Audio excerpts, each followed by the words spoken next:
This is a Mother 32. Nice. I love those crazy, like, bassy sounds that you hear that sound like they're from the 70s. All right. Okay. It's so much fun. So I've got a whole, here, I'll just show you before we start. So, yeah. And you just twist knobs and do all that. It's like a musical Frankenstein. It's so much fun.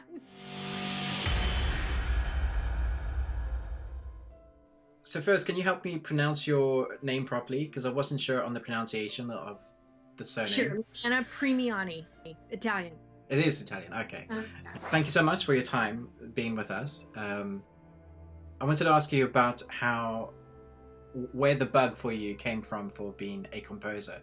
When did you know? Was it like way back when you were a child, or is it like more recent that you decided I want to go this way? Because I noticed when looking on IMDb that you've got quite an eclectic range of musical passion. So I wondered where composing came from. Oh, thanks. For me, composing was late. I started music as a young child when I was like, 5 or 6, playing the piano. And I always thought I wanted to be a conductor. That was my passion. So I went to school for that, and I have been a working conductor. I was a cover at the National Symphony. I have served as a music director of various opera companies and ballet companies, and I've conducted, a lot of the Stravinsky ballets and a lot of full-length ballets, Prokofiev, Cinderella, and that's been, with the dancers, that was amazing experience. I love the genre and opera as well. And I never thought for a million years I would ever write a note of music. That never crossed my mind until I was at an international conducting masterclass with a composer named Peter Edvush, and he suggests, after seeing me work with an orchestra, he's like, you should really think about composing. And I thought, you're crazy. I'm never going to do that. And so, but I, started to think about it, and I talked to him a little bit. And so when I got back, I started to write a little bit, and then I went back to school and got a master's degree at UCLA. And then while I was there, Paul Shihara, who's a very well-known both concert composer, classical composer, and a film and TV composer, he's like, you should really think about writing for TV. I think your voice would really suit it. And I thought, you're crazy. I'm never writing for TV. And then, we talked about it. So that's kind of how I got to writing for film, and television was kind of roundabout through my classical experience. But I'm still a concert composer, and I still do that. I just had a premiere in Seattle of an orchestral piece. So I'm still writing, but it's nice to write for any kind of media, but specifically film, and specifically horror and thriller, just because where my musical voice is, that genre I think suits me best. Yeah, so what is it about horror that kind of flicks your switch, I guess drives you that way? Well, it's so interesting. A lot, film composers and anybody who's in media is taught to be able to do everything, and be able to write a jazz score and write drama and write period music and write comedy and write sitcoms and write commercials and do all of that. And A, that doesn't interest me, and B, there are people who are going to be a lot better at comedy or rom-com than I ever will be. So why am I going to waste my time doing that when my training, my musical aesthetic, kind of the notes one picks when they sit down at whatever instrument, guitar or piano, and just kind of what comes out, it just happens to be suited for drama, thriller, horror, sci-fi. That's kind of where I live, and I love the storytelling of that, and I've always loved the genre. And then it's so nice because all this analog sounds are coming back. So if you think old Halloween, Old Carrie, all those sci-fi kind of John Carpenter sounds, like that's all back, but with obviously a different twist. But and that stuff, all those synthesizers and all that, so much fun for me. So it's a perfect fit. So when it comes to scoring a short or a film or TV, who are your inspirations? Like, is there a process that you go through where you have to listen to a certain type of music, or you listen to something to get you into the zone? And then are you fearful when you start? Like, are you worried, like, do I have any more creative process in me? Oh, that's so interesting. So far, it's so nice because, especially with the projects I've worked on with the directors, one of whom is James Quinn, who I know that your viewers are very familiar with. He's so prolific and he's so unique. And all of these directors come up with these amazing ideas for films that when you see, that when you see a rough cut and then you see what music they've put with it, it just kind of gets your creative juices flowing. So it's not like writing a symphony where it's a blank page and you're like, what do I do? It's, a lot of that has been done. And then you talk to the director and see what they want. And usually they have a very specific sound in their head for kind of what they're looking for. And so, between that and, your combining that and your sound, usually you can come up, at least so far, with something that is unique and also fits the film. So that's important. Yeah, it's interesting because there are some composers who I've spoken to who say they worry every single time they sit down, but there's always a moment where they know they've found something and then it works out of that. But your creative process seems to just come to you. I don't worry because if you worry about it, you're blocking yourself. And I think that's with anything. If you worry about, I don't know, going to work or working on a project or coding. Oh my God, if you're a coder and you're worried about making a mistake, guess what? You're going to make a mistake. My daughter's a coder, so I know, I don't know all about it, but I know that she freaks out over that stuff. Anyway, so just, don't worry. Easier said than done, but it's your mindset. If you can just get that mindset into, especially after talking to a director, like they're usually so excited to have you on, and they know horror directors and thriller directors more than any other genre know musical genre from like the 40s to today. They could name they know composers and film scores better than I do. They know exactly what they want. They've been thinking about it. Music is an incredible element. It's almost like an additional character. And that's the way a lot of them treat it. No, horror directors are really smart and they know a lot about music. So it's always been, it's always a fun collaboration. And I don't let myself get scared because that's dangerous. So talking about horror directors, so you recently composed The Bad Seed. Basket of Kisses. I did. How did you come to be involved with that project? I had worked for the producer Mark Wolper on another kind of horror project called The Ghost Speaks. It was on A&E years ago. And he thought of me for this, but it was so funny because, he said that Rob Lowe was directing, and I've had a crush on him since I was like 7, right? As did... Give you for a basket of hugs. A basket of kisses. Everybody. My husband has a crush on Rob Lowe. Everyone loves Rob Lowe. He's like the nicest guy.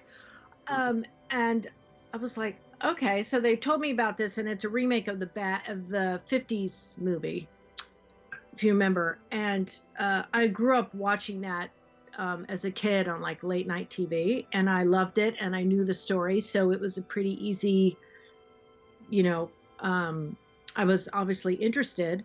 And as usual, what usually happens is that they'll say, okay, send us some music. And then in typical composer fashion, we're like, what should we send? I don't know. Like, what should I do? And then you start driving yourself crazy. I think if we're talking about fear, the fear is the first presentation of one's music, because you're just, your heart's on your sleeve and you hope they don't crush it. So I was really nervous about it, and I called my husband and I was asking him all these questions, and he said, why don't you just call and ask what they want? I thought, oh, right, good idea, ding dong. So I called him back and he's like, well, why don't you talk to the director? And I was in the car. I was like, he couldn't mean Rob. And I hear this, hello, this is Rob Lowe. It's like, oh my God, I almost got into an accident. It was crazy.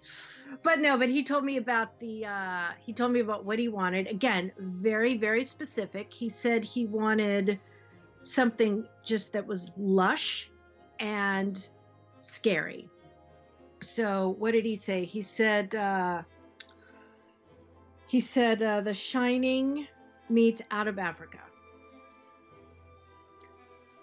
So, two very different films, obviously, but as a composer, you have to kind of read his mind a little bit and think, okay, what is it about both scores that he would be attracted to at the same time?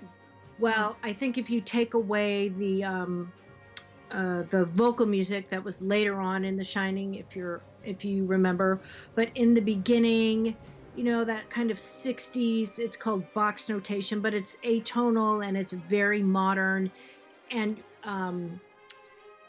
also there was a composer named Wendy Carlos, who she did that Hooked on Bach. I don't know if you remember that was ages ago, but that's what made her famous. So she was is still a electronic composer. And if you remember when he got the job and he was driving, and those magnificent shots of Colorado as they were driving in the summer up to the hotel, that was her music. And she was supposed to score that film, but the director didn't use any. She wrote the score, I think maybe almost twice, trying to make him happy. He didn't use any of that music. And then he used needle drops. He used Penderecki and Ludoslavsky and I think Ligeti throughout. But he did keep that one piece of hers, which is magnificent.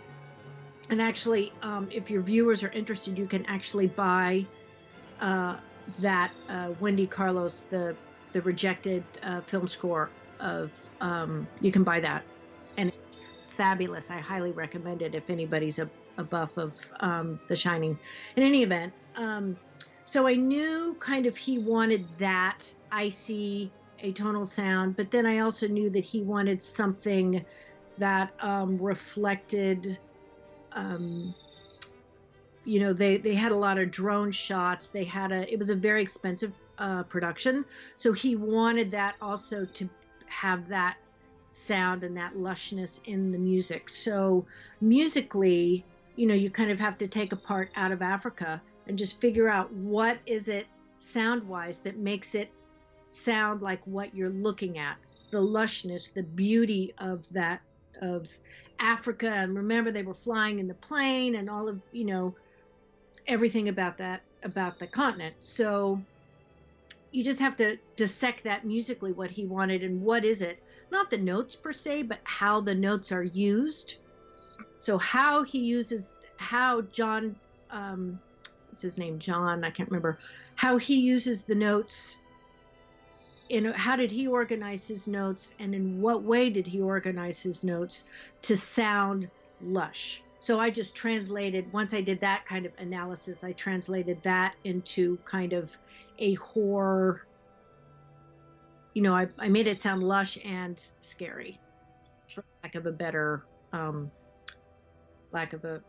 explaining it. So that's kind of how that created that sound. But he was really specific about it, as are a lot of directors. So they're not saying, oh, just do what you want. That's the worst. Did you get to see the dailies or the finished product before you scored? How was your process? Did you, because he's very specific, he knows what he wanted, but did you get some visual reference, some cues for specific scenes? Not. No, I did not. I had the script, Okay. but I knew the premise. I knew that, don't mess with an only child. Bad news, man.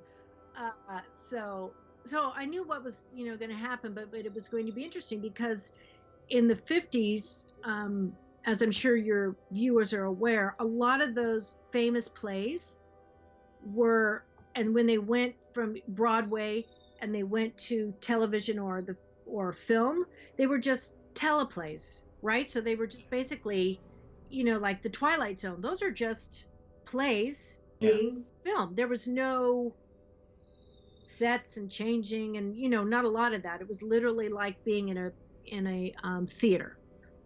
And so I was curious to see what he would do. So when I got the script, I came up with a series of, I think I wrote 10-minute demos with her theme and his theme and this and that, and I broke things down and just gave him an idea of what I was going to do. And then that went all the way up to the heads of A&E. So that went through Lifetime and it went through A&E because everyone had to prove me because I'm a girl and no one knew who the hell I was. So, and then they really went to bat for me, which was great. So, I had to, so a lot of my almost creative work, like the essential, this is your theme, this is what it's going to sound like, this is what the strings are going to sound like, this is how I'm going to use the electronics, this is how I'm going to work your Shining stuff in, this is how I'm going to work the Out of Africa stuff in. So once I kind of did that and I showed them very specifically, then a lot of my creative work was done, and then it was just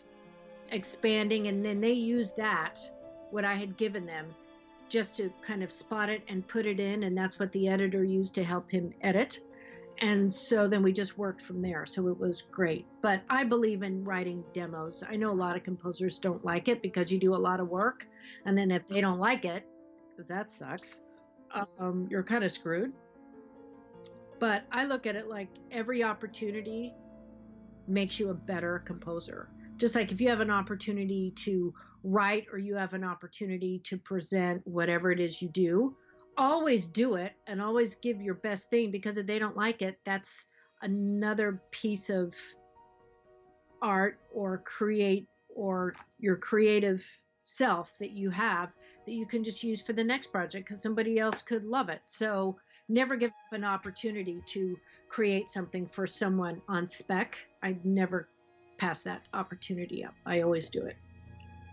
Because I only got to see The Bad Seed yesterday, so I was marking down the different cues and the different rhythms and tones. I was quite struck by the kind of the varying music used in it, and I thought it in parts beautiful, in parts kind of scary. I think like the way you were going for how do I explain it?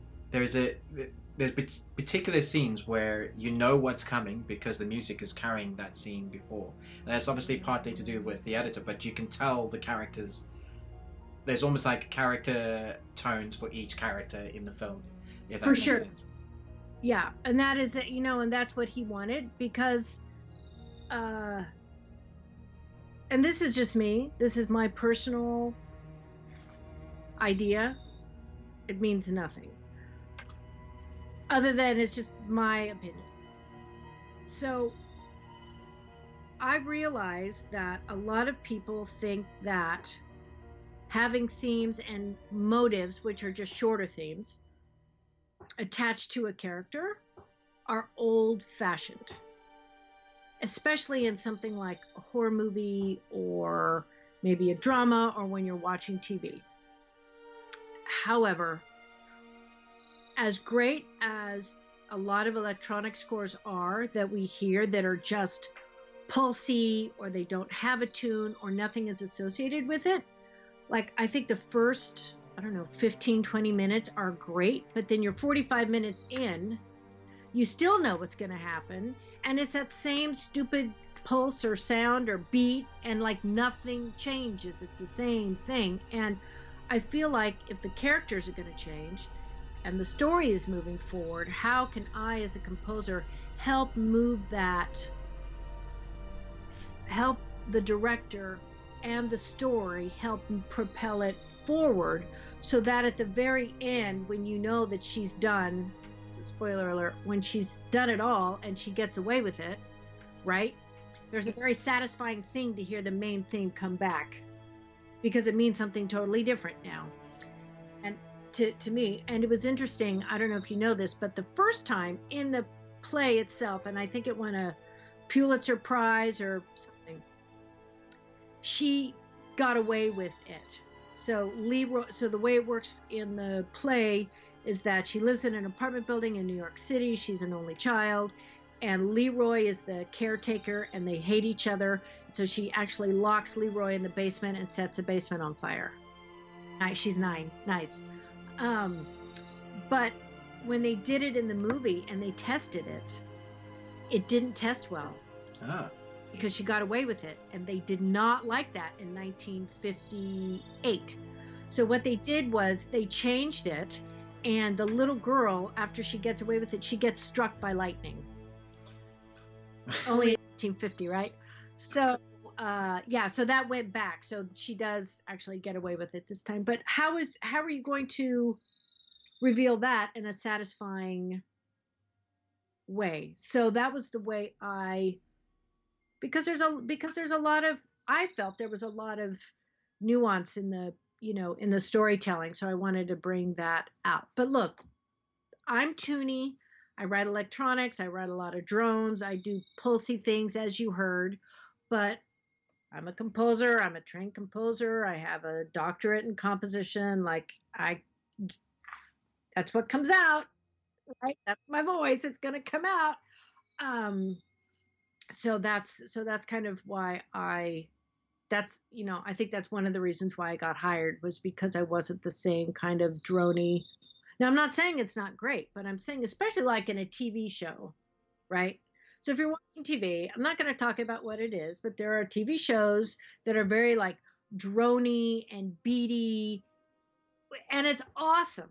I love it. But man, you are in episode 4, and you are 20 minutes in, and you are like, oh my God, I have heard this sound literally for 4.5 hours. I am done. And then you kind of, right? And then you wanting to watch the film, the storytelling, the propulsion of the story, because the music just kind of kills it because of the sameness. So I propose, do something different. So that's what I've tried to do. I think you got that across. I think you mentioned earlier that the score, the music is very much a character when it comes to film or TV. So if it's helping drive the theme across of the story they're trying to tell, then I think you've done a good job. Thank you. You mentioned earlier about I think just a passing comment about being a woman in as a composer. And I was looking today actually at like all my favorite composers, and the majority of them are dudes. And I was trying to rack my head, like, how many female composers do I know? Not many at all. If any. What's your experience of being a female composer, and is it tough? Yeah, I hate to dwell on it. It's a thing, and you just, let's own it. It's a thing. It's a thing for everything. I honestly don't think. Well, let me put it this way. So, Rob could have hired anybody because he's freaking Rob Lowe, right? He's an A-list. He can have anybody. But he and Mark, the producer, were both really kind and loved the music and decided to go to bat for me. That's the only reason I got that job, because if they hadn't pushed back and said, it's the right music, it's what I want her. Because as it moved up the ladder, right? So the kind of middlemen at Lifetime said, well, we love the music, but we don't know. Can she do it? She's a girl. I don't know. Well, let's kick it up. So they just kick it up. And it finally went to the powers that be at A&E. And so they, so if it wasn't for those two to say, we want her, we have to have her, and they said, okay, right? So the music had to be there, number one. But number two, I think it's a matter of, I don't think the execs there meant any harm. I don't think, look, some men, sure, but I personally, I just don't think men do that on purpose, maybe subconsciously, but I also think that success breeds success. So unless somebody comes to bat for you, which every single person who's ever had an opportunity in their life professionally, somebody has had to say, hire this person, or somebody's had to be willing to say, take a chance on him or her, right? Somebody's had to say that to everybody. Steven Spielberg had it, right? John Carpenter had it. The people who created your fan site, somebody had to say, right? Somebody had to say, hire them, take a chance, do it, for everybody who's ever worked. And that, but a lot of times that's easier said than done. Sometimes people don't want to take a chance and put themselves out, right? So I don't necessarily think there was any ill will by anyone at the network. I just think that they had never thought about it. I know they were very happy with the product, but it probably also, like, nobody realizes there aren't a lot of women composers. Yeah, Because no, it's something you don't think about. Directors, actors, female-led, whatever it is, like they're, like that's kind of in the forefront. But composers are something called below the line. So above the line are directors and actors and whatever, and then below the line are the people who like kind of do all the schlubby work, right? Like the grips and the da da da. So that's composers fall into that. Totally fine. But people just don't think about it because we come way at the end of the process when everything has been filmed. And so now they got to edit, they got to color correct, they got to fix the sound. Oh my God, I got to hire a composer. Oh my God. If they didn't think about it before, right? It's a big thing. And then by then you're kind of out of money. And then, like, how do you do that? So it can, look, I get it. It's hard. And then you're taking a chance because it's not like an editor where you're sitting there with him or her telling them, no, 2 frames up, if you want to sit with them and cut it. You are literally telling the person, it's like a writer, right? Here's my idea for a story. Go write this. Well, you don't know what you're getting. Or a painter. Can you please paint my house? Well, you hope you get your house, but you don't know what you're getting because it's their artistic whatever. Or somebody has an idea for a game and then you get somebody, or an app, and you've got this great idea and you hire somebody to develop your app. It doesn't mean it's going to look exactly the way that you had in your mind's eye because those cats are artists, right? So it's the same with music. Like they're just handing over the one thing they can't do.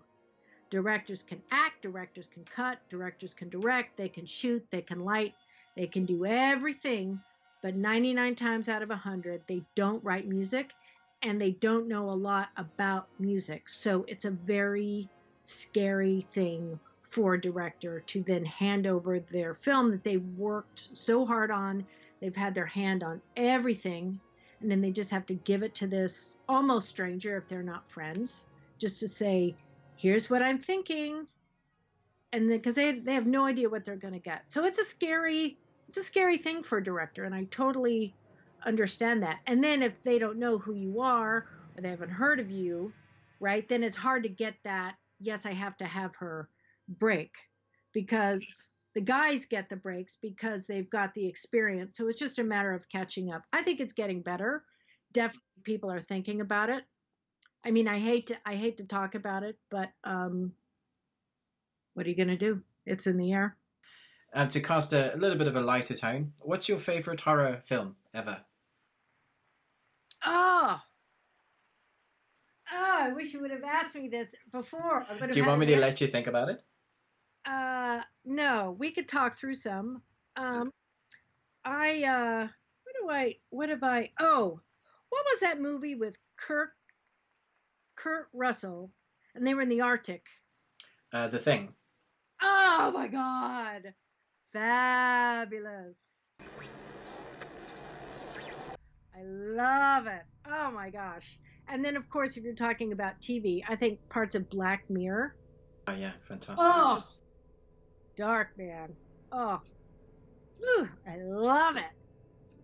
The darker, the better for me. I think it's, and I prefer like I'm not into like guts and gore so much, but I definitely, a great thriller for me. I love John Carpenter. Oh my God, and I think what was great was that back in the 80s when you watched like Carrie, oh, amazing. Just because they didn't have a lot of stuff, right? There was no green screen, nothing. And the way they could tell that story is, and then I also enjoyed Quiet Place. Fantastic. Very clever.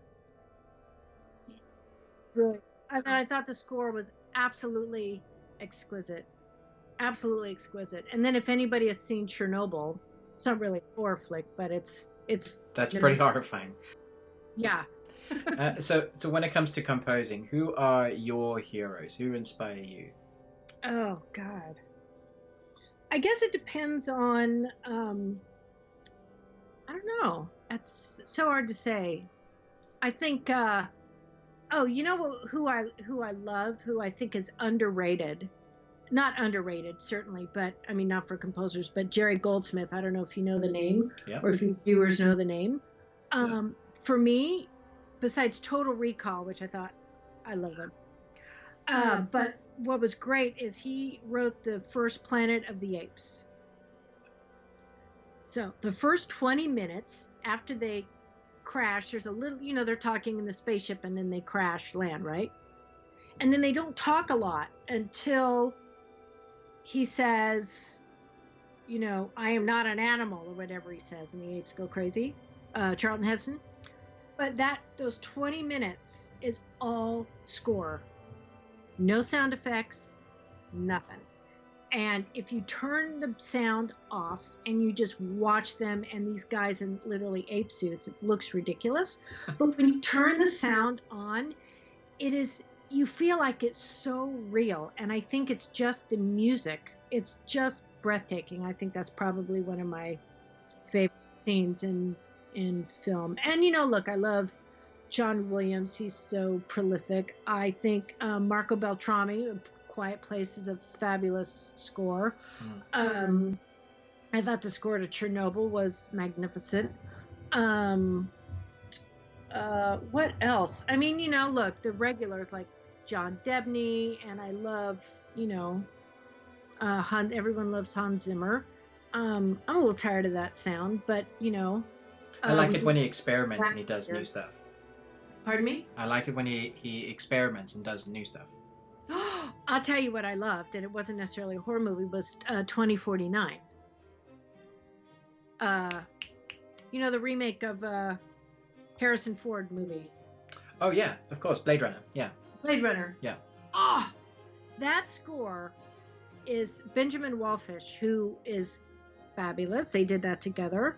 And I thought all those Annabelle movies recently have been really good musically.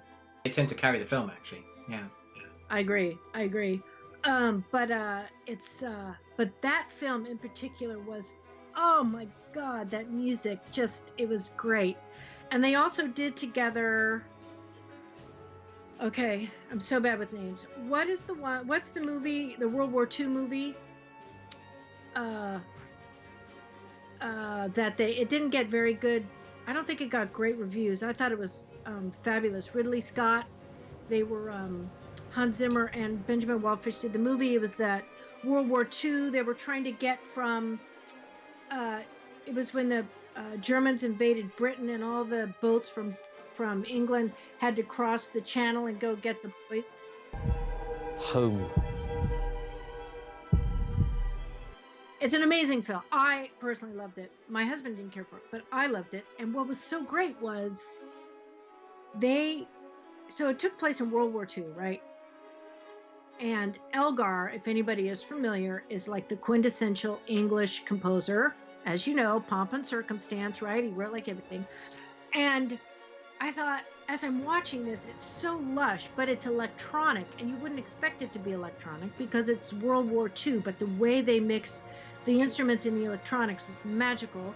And then as it's coming, and there's a really heroic moment coming, I thought, wow, I wonder if he's going to use Elgar.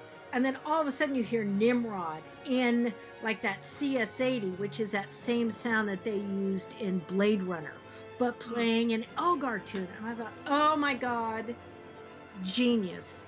And I think when he does stuff like that now, look, I love Gladiator, don't get me wrong. Oh my God, I love that score. But when he works with Benjamin and he does that using old-fashioned ideas, tunes in electronics, I think it's breathtaking. So is it the Christopher Nolan war film?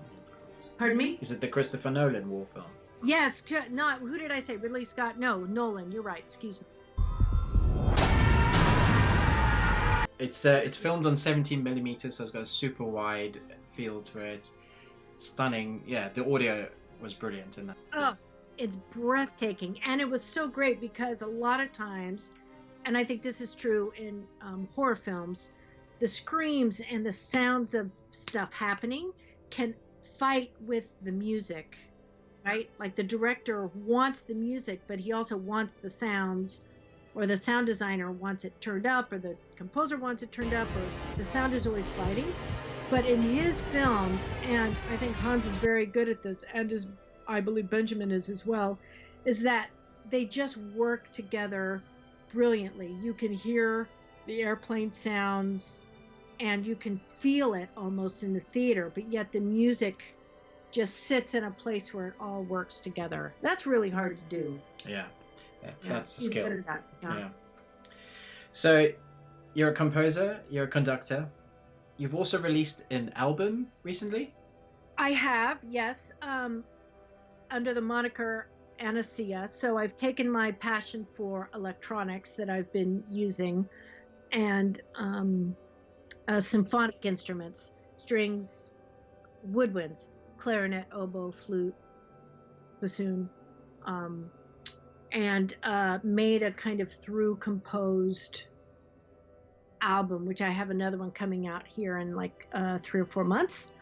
And it's kind of an ambient album.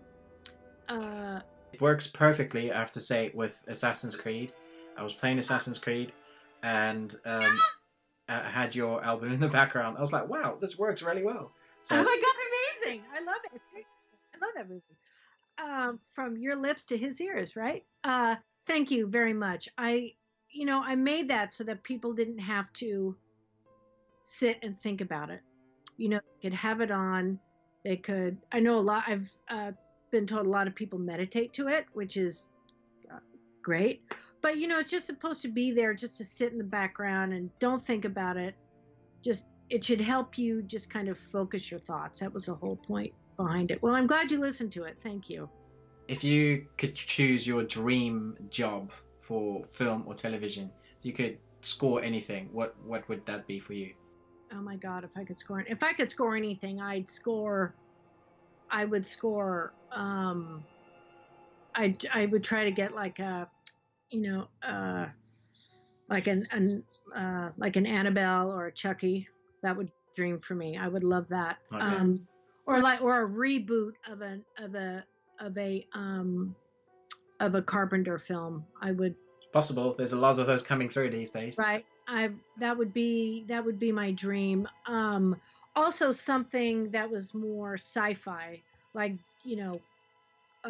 working on Dune would be unbelievable, right? Just to be able to, my dream is just to be able to continue to hone my sound palette between orchestral instruments and electronics. And, my goal as a composer is just, where does the orchestra stop and the electronics start, or vice versa? So for me, that's a really important element of my music. And I think to find projects that fit that voice. So don't say, oh, wow, she's a girl, she should do romantic comedy. I'm like, I'm not romantic and I'm not funny. So that's not for me. Yeah. Yeah. So what is next for you? Have you got any more shorts in the pipeline or features? I do. I've got 2 features with a Brazilian director. One is called Yakuza Princess, which I'm really excited about. It's a kind of sci-fi kind of a fight film, and it's filmed in both Brazil and Japan. Wow.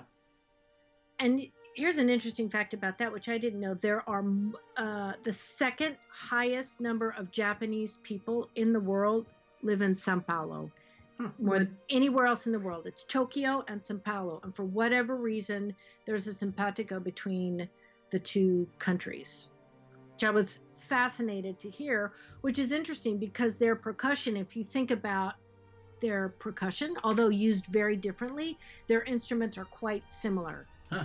I think, I don't know if it was the combination of, the African influence and the Japanese influence for sure, like with the taiko drums, with those big drums that they use. Anyway, it's a fascinating mix, and the director, who is quite remarkable and a noted director in Brazil, really likes that sound that I create, that kind of morph between symphonic and electronic. So it should be good, and I think he starts shooting in July, so I'm starting to sketch some things for him now. Oh, that's exciting. Yeah, we'll have to come back to you once that's done and chat about that. Absolutely. Well, thank you so much for your time. I think we've covered pretty much all the questions I wanted to ask. It's an honor for me to be here. I love the site, and the fans are amazing. I think you guys are great, and all the films I've been involved with, you guys have been really awesome about. So we're so grateful for that. So thank you. And thanks for your time and being interested. I really appreciate it. I'm always interested, and I'm a fan now for life. I think I'll be following your work. So thank you so much.